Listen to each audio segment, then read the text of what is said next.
Let's start with the motivation in this lecture. What is normalization and why should we normalize? Take this table of scenes. Each scene is specified by a biome in the second column and a city in the third. Each biome may exist in multiple cities, like freshwater in rows 2 and 3, and each city may have multiple biomes, like Las Vegas in row 1 and row 3. In the first column, we have the primary key, ID, and in the last column, we have the number of visitors to this scene. Let's add a city radius column. Since the city Las Vegas is the same for rows 1 and 3, the city radius will also be the same.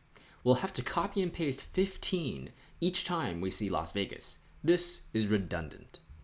Here's why redundancy is a bad idea. Trivially, redundant data takes up more space, and unnecessarily so. Now, inserting new rows also takes more time. And there may be inconsistencies. For example, we may create a new Las Vegas scene with the city radius of 20. If we do that, what about all the other Las Vegas rows, specifying a city radius of 15? Which row is right?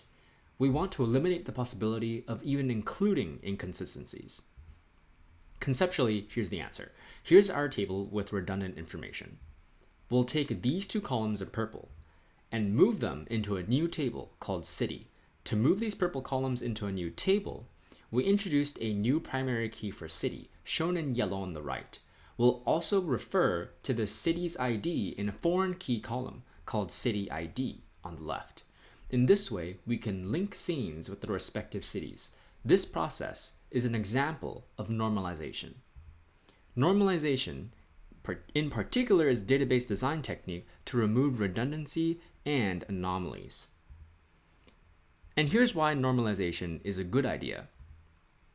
It's more compact, it makes inserts much faster, and it's impossible to have inconsistencies of the sort that we brought up earlier. And finally, it minimizes the need to redesign your database completely every time you want to expand the set of data that you include. This means instead of redefining all the columns for a single massive mega table, you can simply add a new table to contain additional information. Here are the takeaways. Our focus is not on designing the database, so we won't dive deeper into normalization. Instead, the focus is on using already normalized tables. So here's what you should focus on. Again, like before, your goal is not to memorize the SQL syntax. Instead, you want to understand what SQL can do by joining data across multiple tables, understanding what sorts of questions you can answer. And like before, your goal is to then write clean SQL queries across multiple tables and be able to debug queries of that sort. Here's how to try SQL. You've seen this before. You can go to sqlfiddle.com, change MySQL to SQLite. You can go to the terminal on the Data Hub and type in click on new terminal and then type in SQLite 3. Or finally, you can launch a notebook on the Data Hub. Just make sure to type in load extension SQL like I've done here. Your takeaway from this motivation lesson or introductory lesson is that normalization removes redundancy and anomalies in your data. Foreign keys refer to private keys in a different table when you're trying to link data across tables. That's it.